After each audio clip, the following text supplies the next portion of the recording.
Podcast. Podcast. Podcast. Podcast. Podcast. Podcast. Podcast. Podcast. Podcast. Podcast. Podcast. Podcast. Podcast. Podcast. Podcast. Podcast. Podcast. Podcast. Podcast. Yeah, welcome to the Racer X Exhaust Podcast. I'm Jason Weigandt. Going to get in some thoughts as we put Supercross to bed for 2021. Soon we'll be talking about Lucas Oil Pro Motocross, but I have so many thoughts on what ended up being a really good, dramatic, sea-changing, game-changing season for Monster Energy Supercross. It's been good. So let's talk about it, and let's thank our sponsors. As always, we've got Yoshimura at the top of the show. Yoshimura has been here since day one. They've also developed the all-new RS12 exhaust system. It's available for almost any great motocross bike these days. Go to yoshimura-rd.com and get yourself a look at it and put it in order or get one right now. It all really depends on the bike. Huge power gains for some models. I don't know how Kawasaki left 9% on the table with that enormous muffler the stock bike comes with. RS12 looks better and performs a lot better on the dyno. But then in the case of the YZ450F, the power gains at peak are smaller than where they would be on the Cowie, but it's a lot more of a rideable power, and that's where Yoshimura focused there. And a lot of Honda expertise from those folks because they do build the exhaust systems for the factory teams, both in the US and in Europe. So a lot of great technology, and go to yoshimura-rd.com for that. MX Tech Suspension has been on board here for a while. They got the Lucky Fork and the National Shock. It's like getting work suspension for you. I presume not a factory rider, although if you are, thanks for the listen. The Lucky Fork, dual springs, dual cartridges, huck valves, but also very lightweight. And the National Shock, it just looks sweet, let alone performs well. Go to mx-tech.com for more on that. And then Just Live CBD products. I've got Just Live right here, and it's working because I'm just living like I'm still here, right? Also making my bad kneecaps feel better. Even went for a run this morning, and I'm not limping around like I normally am. A little older than I used to be, but aren't we all? And Just Live, founded by Travis Pastrana, so you know that he knows a thing or two about injuries. We'll give you 30% off. Go to go to justlive.com and type in RacerX, all one word, lowercase, and you get 30% off your order at justlivecbd.com.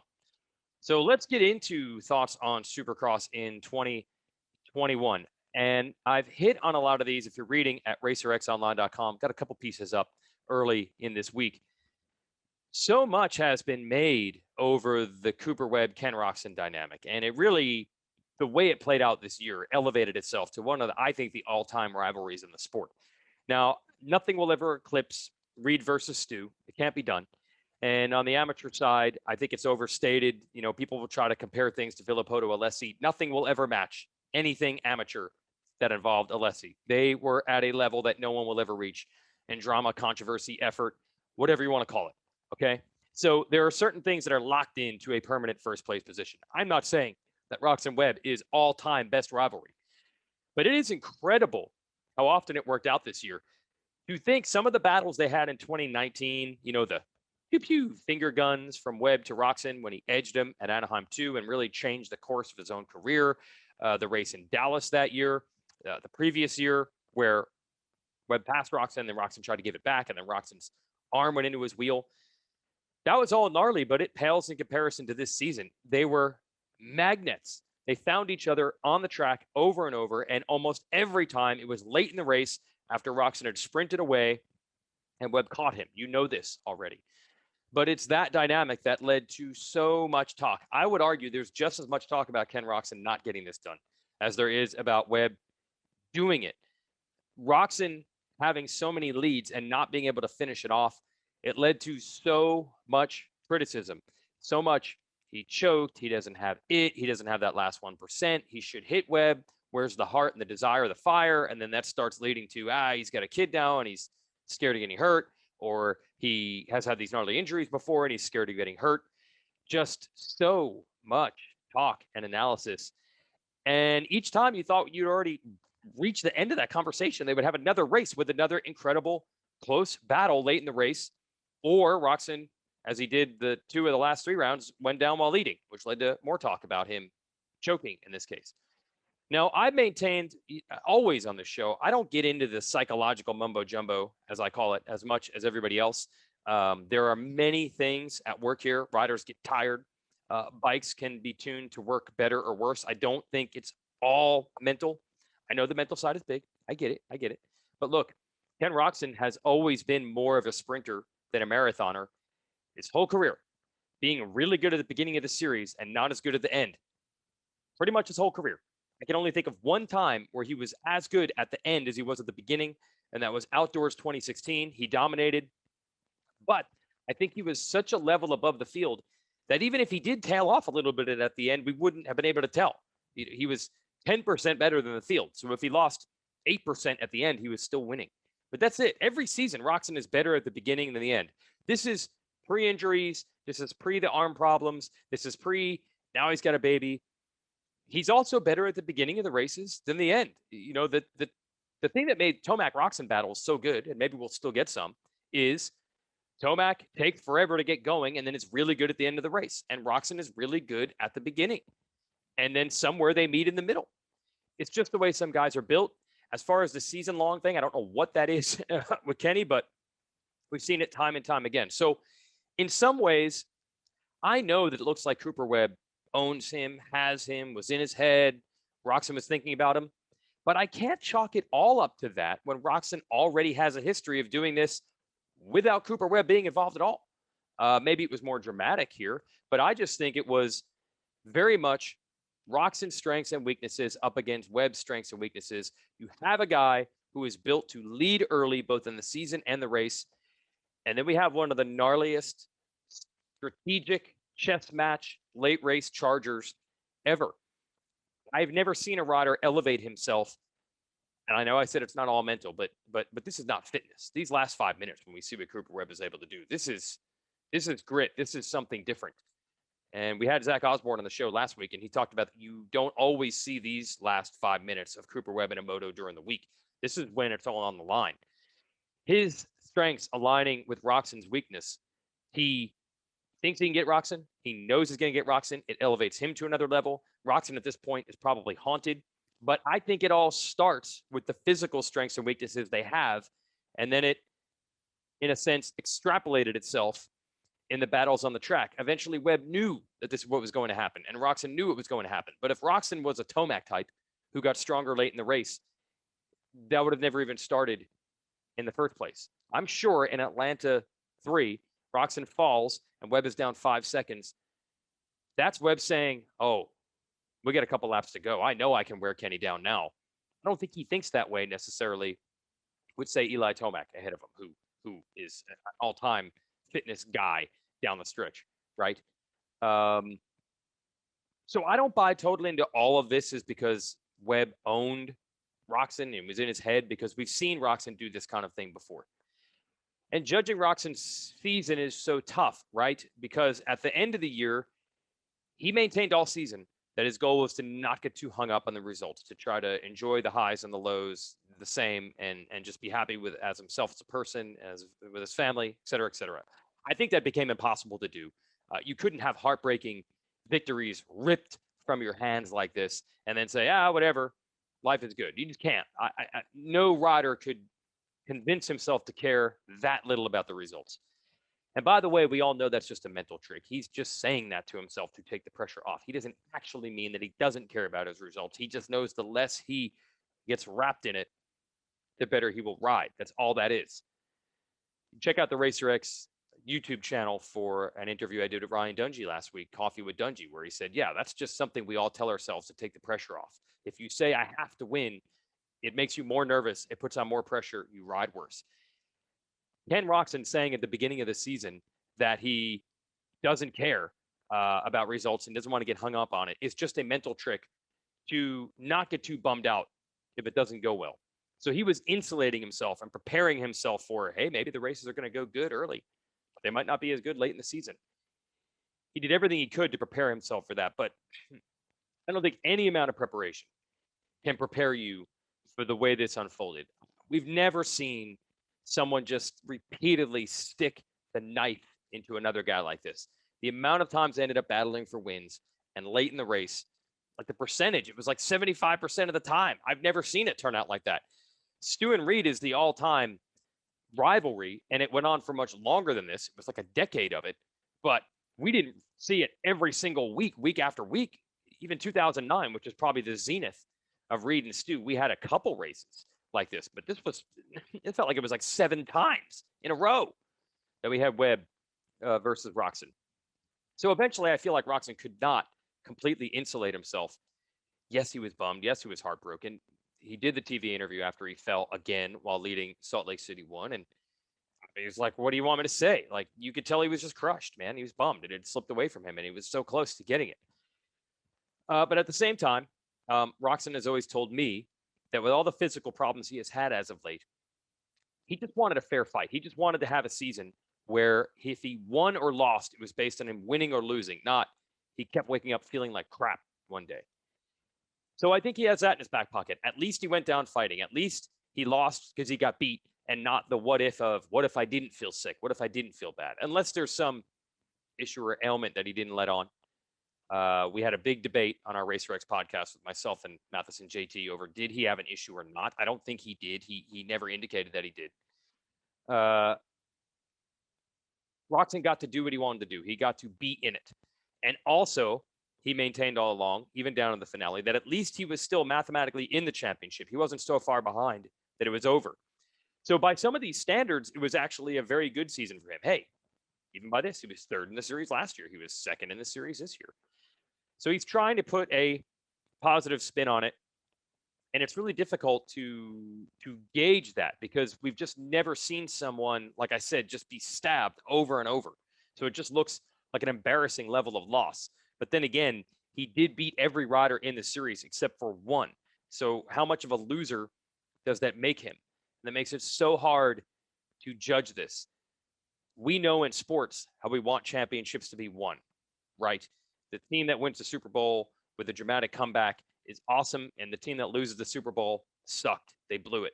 That's always the narrative, even though the team that lost the Super Bowl is the second best team in the NFL, presumably that year, right? So that's where we are with the Roczen argument. It is his best Supercross season end to end ever.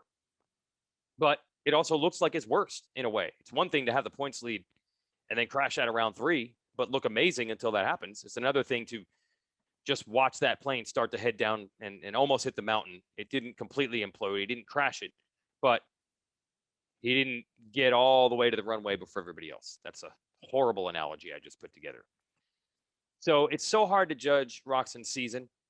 And I still always wonder, because he's done this before, if there isn't something, again, to his physical makeup that makes him such a sprinter as opposed to a marathoner. And it just plays perfectly into the strengths of Cooper Webb. So it leads me to my next topic here. It is time to start recognizing the greatness of Cooper Webb. He won that 2019 title so suddenly. He had not even won a Supercross race. Heck, he had barely been good in any 450 race before that season. I think it was just a bit shocking. People just couldn't wrap their heads around. We all knew that Roczen and Tomac were the big stars of this era. And that all of a sudden he came out of nowhere and rolled these dudes and won was just, I think, kind of hard for people to process. And you could sense that from fans who were saying, it's Coop got lucky. He got starts. He has Roger. Roger cuts the whoops, team tactics, all kinds of stuff. It is impossible to deny at this point how good Cooper Webb is. He's won 18 races of the last 3 seasons. That's more than anybody. That's not lucking into it. And the way he won this year, the way he won these races, it is Hollywood script comeback level. I mean, what more could you want? This is a guy that won because he was tough, because he had bravado, because he had heart, because he had grit, because he was a cold-blooded killer. That's what everybody wants in their champion, right? And he's going to have to carry that because as much talk as there is about the Roczen, why did he fade? Is it in his head? Is he scared? Is it because he has a kid? And we'll get to Eli Tomac here with similar thoughts. Look, I think it's pretty simple for Roczen and Tomac. The window can only stay open for so long. You can only be the best guy for so long. Chances are that things are going to just start to go down a little bit for Roczen and Tomac. I don't picture them getting even better next year. You can just look at the window here. They've both been in the class since 2014, So that is 14, 15, 16, 17, 18, 19, 20, 21. That's 8 seasons in the 450 class. They are in the development of their careers where a lot of previous riders that have had their kind of success didn't even keep racing. We never even got Ryan Dungey and Ryan Villapoto to this part of their 450 career, or it was the very end. And the 8th season for Dungey was his last season. And did you not see him start to slip? And he had no answer for, at that point, a young, fearless Eli Tomac. I don't even know if he had an answer for a young, fearless Ken Roczen at the beginning of that season. It would have been interesting. But I think after Roczen went down, Dungey was never the same either. Reality, fear, fatigue, it all caught up with him. It just stands to reason to me, when you look at how the career arcs for most of these riders work, it would be very difficult to think that Tomac and Roczen could just be the best guys for 9 or 10 years. And when I say best guys, I know that Barcia and Anderson and Baggett and Marvin for sure have gotten in there at times and beaten them. But they've been the 2 biggest riders in the sport as far as stars. And that's not just because they were self-anointed by fans and media, but because they have generally been, on their day, the fastest guys. Other guys won, yes. Even titles, yes. But did anyone argue that, man, when Kenny was feeling it, nothing you could do? Or when Eli was feeling it, nothing you could do? But I just don't see that being the case anymore. And I think Eli was better than Webb straight up in Supercross last year. Webb had that crash in Dallas, but they battled hard in Salt Lake City, and Tomac was able to come out on top of a lot of those. And even in 2019, when Tomac was feeling it, he could beat Webb. But is anyone anymore going to say that in Supercross, at least, that Tomac is straight up better than Webb? I just don't see it. And there's so much talk on the Tomac side of, what happened. And so much, by the way, is being blamed on Tomac and Roczen have kids now. I just think it's the years. I just think it's the odometer. I just think it's the timing. To be 5% better or 1% better or whatever it was than everyone else for this long, we've just never seen it.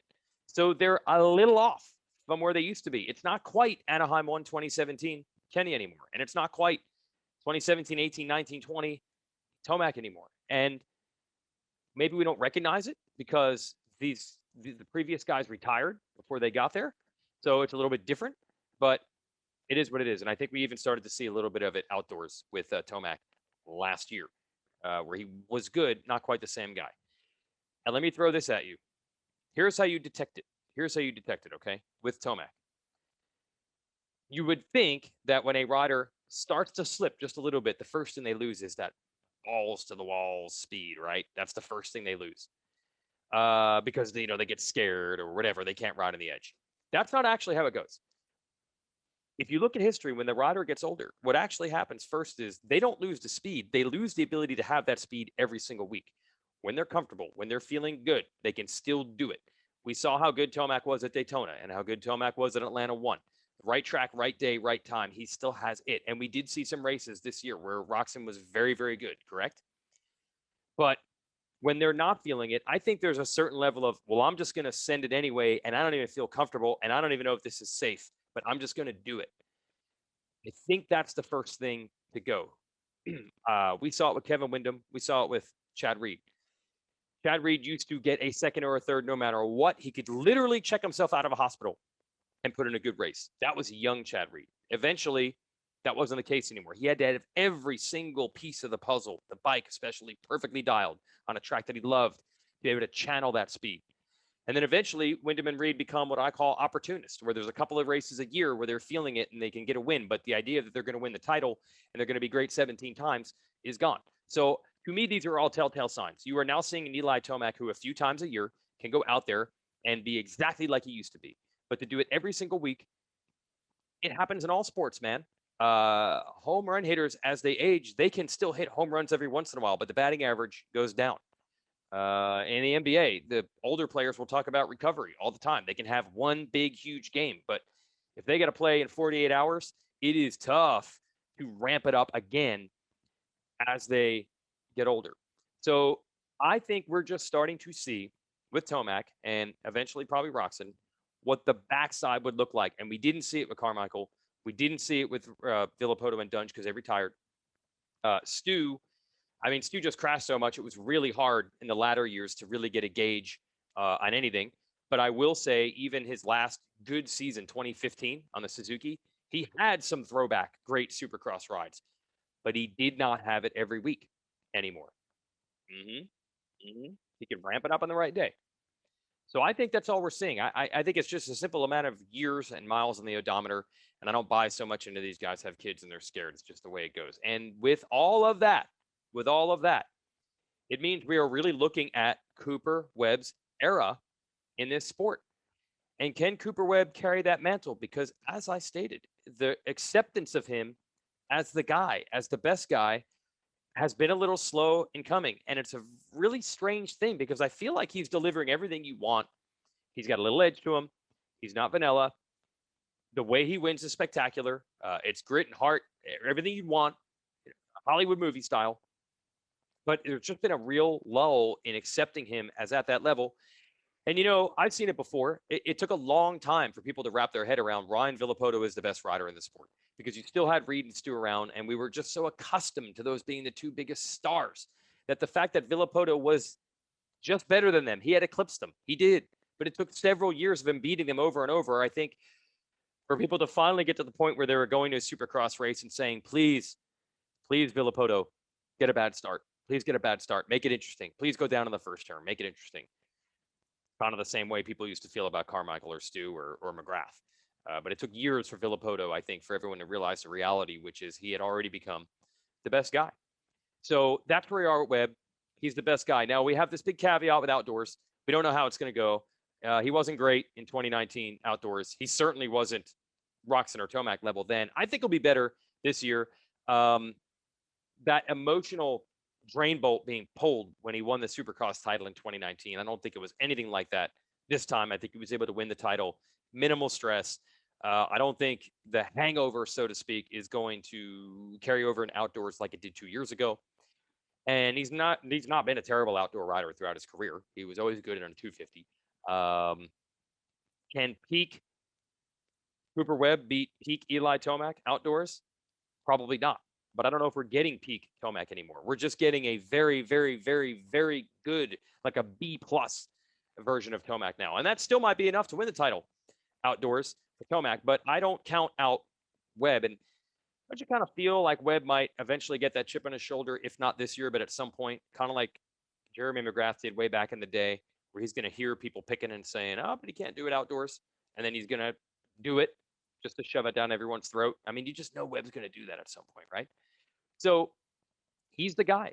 And I think Tomac and Roczen, they've had their window. They did well. They won races. They made money. They didn't win nearly the amount of Supercross titles that people expected them to do. But I think you have to start lining up. Webb's on top.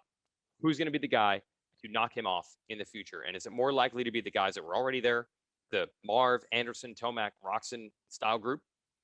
Or is it more likely that it's going to be someone else? And I would love to be proven wrong. I love it when the dudes fight back. I would be awesome if Tomac and Roczen or Marv or Anderson or something like that does it.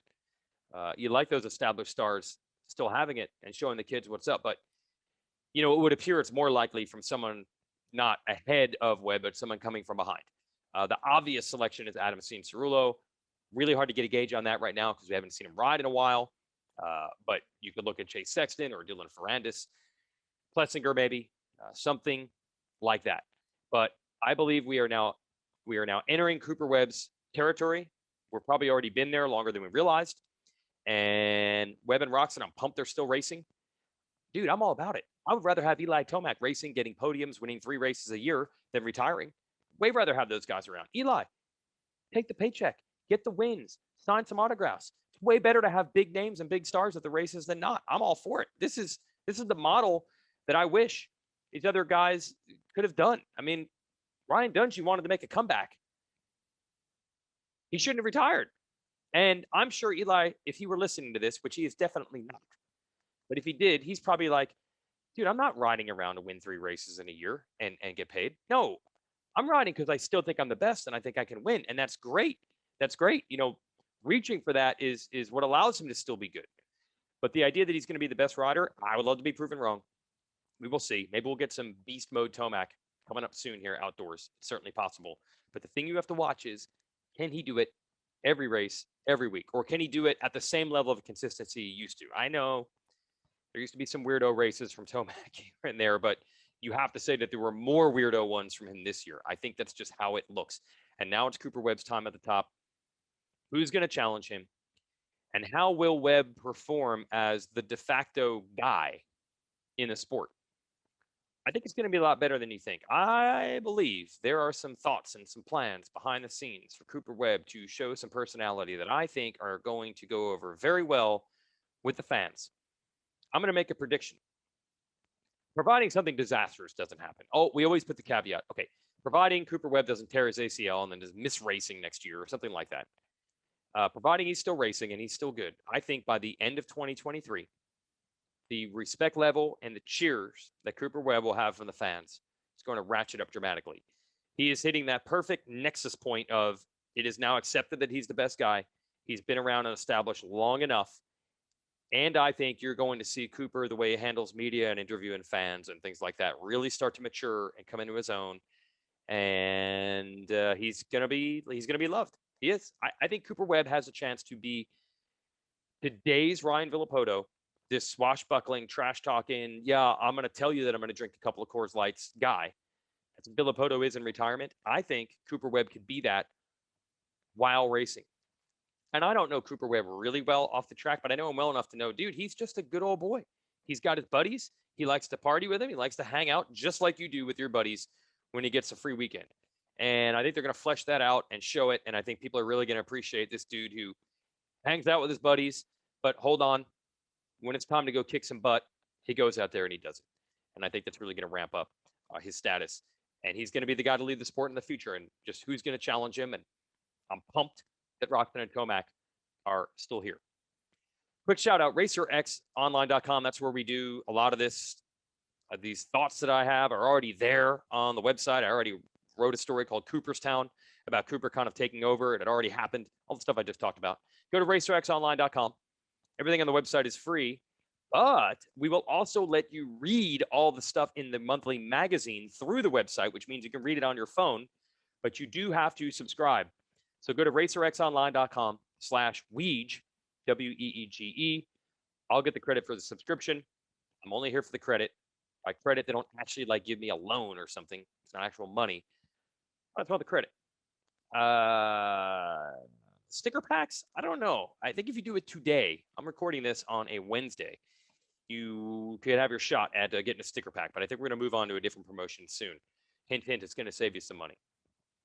So check out racerxonline.com/Weege to subscribe to the magazine. We're working on a lot of stories right now. I think I'd put 2 in the issue that is coming out Thursday. That's tomorrow. Got a magazine coming out tomorrow, and I got 2 stories in it. Read it through the website. Subscribe, and you can log right in and read it through the website on your phone. Or it'll show up in the mailbox. You can read it that way. Anything else with Eli Tomac worth discussing? Anything else? Oh, yeah. How about this? Maybe the biggest news of the year. And that's why at the top of the show, I say it's been an amazing, fun, and dynamic Supercross season. We've even got quality, silly season news for the first time in a while. Teams and riders have been signing longer-term deals. And I know people like to always speak doom and gloom of this industry, but we are seeing riders racing longer, not retiring, staying relevant, teams investing in that brand as the rider longer and longer. Look at how long Jason Anderson has been with Husqvarna, or Zach Osborne for that case, or Marvin Musquin with KTM, or Webb has been with KTM for a while and he's staying, and Roczen's been with a Honda for a while, and Tomac's been with Kawasaki for a while. We are seeing riders last longer than ever. We don't get these silly season bombs every year like we used to, or maybe every 2 years. But boy, do we have one now. I had heard that Eli Tomac did not want to retire, doesn't want to retire, wants to keep racing. And I thought that he had re-signed with Kawasaki and was going to come back for another year or 2, but apparently not.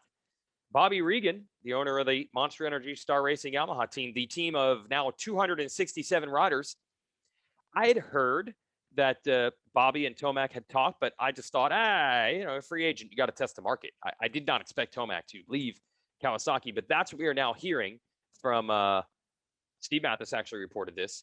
You won't hear it officially because the teams never announce it before October 1st is usually the date where the old contract ends. So no one can usually say anything for fear they're not going to get those final paychecks. So you're not going to hear Yamaha, I think, touting that they poached Tomac. You never know, though, with Bobby Regan. He's a bit of a cowboy. He's a bit of a marksman. He might just take his shot anyway and say it. Who knows? You're not going to hear from Cowie or Tomac on this topic. Tomac wants to make sure all his checks come in. It's time-honored tradition to not say anything until October 1st. But if this happens, and we believe it is, it seems shocking and amazing and unbelievable and just hard to process. You hear Justin Cooper and Colt Nichols say the title has not sunk in for them. Tomac on a Yamaha has certainly not sunk in for you or me or anyone when they first heard this news. But now that I think about it, it starts to make sense.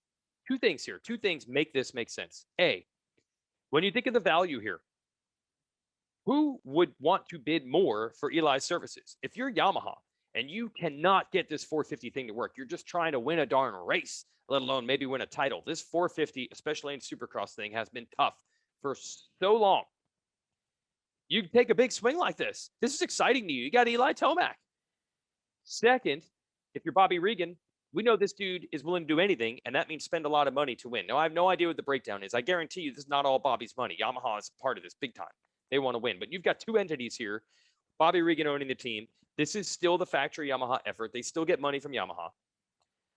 For them, getting Eli Tomac is huge.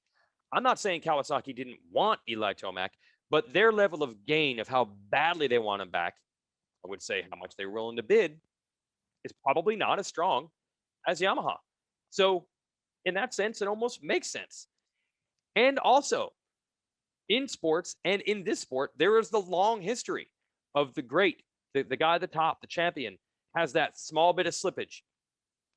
You try for the change of scenery. You try a different team. You try a different coach. You, in this case, you try a different motorcycle or a different car or whatever it is. That let me try the change of scenery and maybe that gets the mojo back thing is a time-honored tradition. And by the way, you're going to get another set of checks while you're at it. Either professional athletes get paid to do it. It's happened in all sports all the time. So when I think about it that way, it's actually less shocking. I mean, the first time we see Tomac on a Yamaha, it's going to look crazy. I mean, we cannot prepare ourselves truly mentally for that image. Somebody's probably done a horrible Photoshop right now, though, like taking the sevens of Plessinger's bike and turning them into threes, or maybe ones. What if Tomac wins outdoors this year? He'll still ride a Cowie. And do not even think for 1 second that this means he's going to mail it in this summer, because we've seen tons of guys sign deals at this time of year. The top guys, the championship level guys, usually April, May is when they sign their deal, and they still have to ride out the outdoors with the old team, and they generally do very well. I mean, that Roczen 2016 season I referenced, he was already done with Suzuki. He was moving to Honda. He didn't mail it in. The all-time was Carmichael was gone from Honda in April. I believe it was April 1st. And then he came back. He was going to Suzuki, comes back on a Honda to finish up his contract, goes 24-0 with Honda. So Tomac's not going to mail it in. He's going to be as good as he can be. But that is a huge shakeup, and it's going to lead to more, right? Because I believe that the reason they had an opening for Tomac is I thought Yamaha was going to bring the Brinks truck to Plessinger's house. They could not afford to let him go, but I'm hearing, don't say this for sure because I do not know, but I think he took Red Bull KTM's offer. I think Marvin's going to stay there. That's awesome. I love that loyalty from both sides. So you got Plessinger going to KTM. That's a pretty exciting move. Better or for worse, it's just going to be exciting, right? And the original rumor was that Yamaha was going to get Jason Anderson to replace the spot with Plessinger. So where does this leave Anderson now that Tomac is there? Is Bobby bankrolling so much of this to have both Tomac and Anderson? That's a lot. I would doubt that. So where does Anderson go? Does he just stay at Husqvarna? I think that's certainly a possibility. And there are some other big earth-shattering, big behind-the-scenes moves coming. I can't talk about them yet because no one has confirmed. Shout out to Mathis for getting this Tomac to Yamaha scoop. But there are some other things happening behind the scenes that I think are going to be pretty big. Overall, it's going to wind up being one of the more exciting silly seasons. And it was one of the most exciting racing seasons. Supercross, it was great this year. I can hit on the 250s here real fast. Hail the underdogs, man. Hail the underdogs. It just keeps trending in one direction. The Villapoto upending Alessi led to the, maybe you're better off with the underdog guy. And I know everybody says that story for Cooper Webb. I don't know. Like I said, I try not to make the comparisons to anything Alessi. Whatever Villapoto had to deal with, dealing with the Alessis, no one else had to deal with quite that. But it is true that Webb and Adam Cincerulo are the same age, and they race in the same class sometimes, not all the time. But Cincerulo won a lot. He won a lot. So I guess that was potentially back there in Webb's mind. But what's funny is Webb's an outspoken guy, and I've never really seen him tee off on AC except that one time at a press conference in Vegas where it was just too obvious. But I mean, dude, Villapoto used to talk trash on Alessi weekly when he was winning at the top of Supercross. You have not seen Webb do that. I think Webb's just one of those guys where he just takes whatever fire he can get from anyone. I don't know if he has a picture, Rocky Balboa style, of Cincerulo on his wall and he's grabbing it and crumpling it up every day. I mean, you got to figure that Roczen's his muse right now, and he'll probably move on to someone else. I would not be surprised. I would not be surprised if even a small part of Cooper Webb was like, nah, Chase Sexton. I'm not letting you do this. I'm not letting you win the finale because I'm racing for points. And then you get that little extra confidence. I can't let you go there yet. And I think he wanted to shut Sexton down. Now, that was partially, Sexton admitted he got tired at altitude. But you got to figure Webb also was like, I got to stop this kid. I do not want anyone that's coming up to try to take this title away from me getting any confidence if I can stop it. That's just the kind of guy Webb is. But this underdog story, it's gone to ridiculous heights. Now, I mean, Colt Nichols, are you kidding me? This guy had to go through arena cross. This guy was a privateer with the Crossland Honda team. He told the story of trying to make $500 a week going to race in Costa Rica. It's amazing how it's worked out. And shout out to the loyalty. We used to make fun of Bobby Weigandt for lack of loyalty to riders. They have had Colt Nichols on this team, I think, 4 seasons now. I think this is the 5th. I just did the math. I'm staring at my computer camera, so I'm not going to start digging through articles right now. But they've been very loyal to Colt. He's always shown potential, so that helps. But he's also been hurt a lot. That hurt. And they've stuck with him, and he has delivered their title. Then you have Justin Cooper, who, as a pro, has been dynamite pretty much since the start. But that's that ultimate tale, right? Went to the regular school, went a year in college, wasn't even that good. And Bobby Weigandt told me a couple years ago he was down at Minio's. Challen Tennant was the guy that he had signed on his team. And he said, there's this guy with like a beat up bike. He didn't even have good grips on his bike. And he was running top 5. And Bobby's like, man, what if we put him on some good equipment? And he met Cooper there. Cooper eventually got a deal with the Rock River Yamaha team, which kind of services the Yamaha amateurs. Bobby kept an eye on him, kept in contact, liked what he saw. Cooper's been good the whole time as a pro, but it's still that underdog tale, right? Like he wasn't supposed to be this good as he was coming through the ranks. And now we have another one. Now we have another one with Levi Kitchen. People get ready. We know Pro Motocross is about to start, and everything I've heard about Levi Kitchen, who was nothing special on the amateur ranks until all of a sudden Loretta's last year where he just went nuts in the B class. And now anytime I ask anyone anything about Levi Kitchen, they're just like, dude, the speed, the lap times in testing are unbelievable. Well, he's coming up the ranks for Star Racing as well. So another guy that went from nothing to something. This keeps happening over and over. I mean, that's Cameron McAdoo. Whackers has been wild and crazy to watch. It's just unbelievable to watch this guy. It's like every lap he gives you 2 or 3 moments. But Cameron McAdoo is also not a guy destined to success. So as I've theorized in a couple of my videos, even the post-race weed show from Salt Lake City, the whole process has become so industrialized and homogenized where everyone knows the training to do and the riding to do, and they tend to ride together and they ride under the training and tutelage for facilities and coaches and trainers that know all the good stuff. They're all maxed out. And people talk doom and gloom in this sport, but I would argue that very rarely do we have this level of parity between bikes and brands. There's a variety of teams that can all win. You're not screwed if you're not on a Cowie or a Honda like you were in the 80s or something like that. There are a lot of different bikes and teams that can win.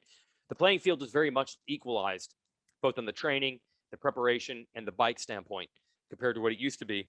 So now it's intangibles. And these underdog type guys, they got this chip on their shoulder that will do anything that had never had it handed to them. You're giving them a bike and a trainer and a mechanic, they're going to run through a wall for you. And that's kind of what you're getting out of this group of Cooper Webb and Colt Nichols, McAdoo, Justin Cooper. I mean, there's no doubt that Justin Cooper is a full appreciation for what he has. It's going to be really hard to pick the next generation stars because you almost have to bet on what? The Levi Kitchen, the 5th place guy, and then hope he's going to catch fire. That is really hard to do, but we're seeing it happen far too often now to think this is not a trend. This cannot be a coincidence. It cannot be luck. There has to be some sort of intangible that is leading the guys that you don't expect to do it. There is one super talent out there. There's one super talent out there, and that is Jet Lawrence. We know how spectacular and talented Jet Lawrence is. But this is brilliant. Their dad, Darren, who I got a lot of respect for, he's a pretty smart guy when it comes to this. He had his kids go through Europe, and he had them live in the crap, man. They weren't making money. They sold everything in Australia. He built that appreciation into his kids. So now you've got Jet Lawrence, all this talent, young age, but he's got that grit, man. They built the grit into the program.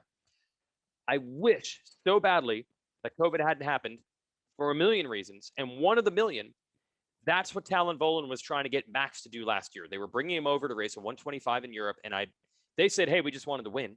But they were trying to build in grit. They wanted him to race in nasty weather, nasty conditions, nasty tracks, bad tracks sometimes. You know, they talked about tracks that hadn't been groomed and watered in years. That's not fun to ride, but it just teaches you so much character to be caravanning around in Europe as a teenaged American and all those struggles. You practically have to build the grit into the program because we are now seeing if you do not have the grit, those are the guys that win. If you do not have it, you will not win. It is crazy. And now we're seeing almost some artificial creation of the grit and smart. It's what it takes. And the Lawrence brothers, who knows where we're going to be, especially outdoors.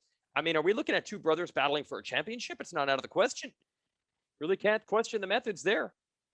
And the hilarious thing that the Lawrence brothers, when they lived in Europe, lived and trained with Heiko Klaus. I think that's the last name. It's Ken Roczen's dad. However the German thing works, I guess Ken is his mom's last name, not the dad's last name. I don't know. Heiko, Ken's dad, trained the Lawrence brothers. Gnarly German. It'll bake some character up in you. Now, I know that you're going to want to take it all the way back to the psychological mumbo jumbo and say, well, where was the grit from Roczen down the stretch this year? The dude did almost lose both of his arms and come back and ride pretty good. So I think the grit is there. But if you're Ken Roczen, you've never dealt with this, right? I think Ken has always believed he knows how good he is. He knows how talented he is. He knows how hard he works. I don't think he ever believed that there would be an unsolvable riddle. You know, I'm feeling good and everything's going great. And this dude just keeps ripping the wins out of my hands. I just don't think he's ever prepared for that. It had not happened in his whole life. And that's kind of the magic of Cooper Webb. And I think there's going to begin to be a much greater appreciation for that over the next couple of years. And there needs to be, because the sport is on his shoulders. He's a two-time champ. I don't know how it's going to go outdoors. He could get worked, could get smoked, could win that title, or he could have quit himself. Well, any of those things can happen. But when you win 18 races, more than anyone, over 3 years, and 2 out of 3 titles, and look, this year, he did it. I mean, Eli couldn't get him. Ken couldn't get him. He has bested those guys. It would be awesome if they came back stronger than ever. The numbers and the math say that's going to be hard to do to upend Cooper and take it back. So right now it's Cooperstown. We'll see how he handles it. We'll see how the people react to that, and then we'll see who comes after him. It's been a really fun year of Supercross to watch. I will be back to do TV for Lucas Oil Pro Motocross. You can watch it on NBCSN and a couple of motos on NBC and MAV TV, just like usual. We're on Peacock also this year, so if you got the Supercross package, stay with it. And it's myself and Grant Langston in the booth, as always. Can't wait, man. 12 weeks of glory. 12 races. We had only 9 last year. This is awesome. And good luck predicting this 450 class. Good luck. Good luck. It's going to be awesome. And then the 250s, man. That's really wide open. If Jeremy Martin is healthy, I think that gives a sense of normalcy to everything. But if he's not, dude, you're just like 250 Supercross this year. You're counting on a bunch of guys that haven't done it before to do it. And someone will figure it out. You know, the same thing with Plessinger a couple of years ago. It'll happen. But it's really hard to guess who that's going to be. Man, I can't wait. What a great year it has been. Thanks to Yoshimura. Thanks to MX Tech. And thanks to Just Live. Go to justlive.com, mx-tech.com, and yoshimura-rd.com as we put Supercross to rest for 2021. Thanks for listening to the Racer X Exhaust podcast.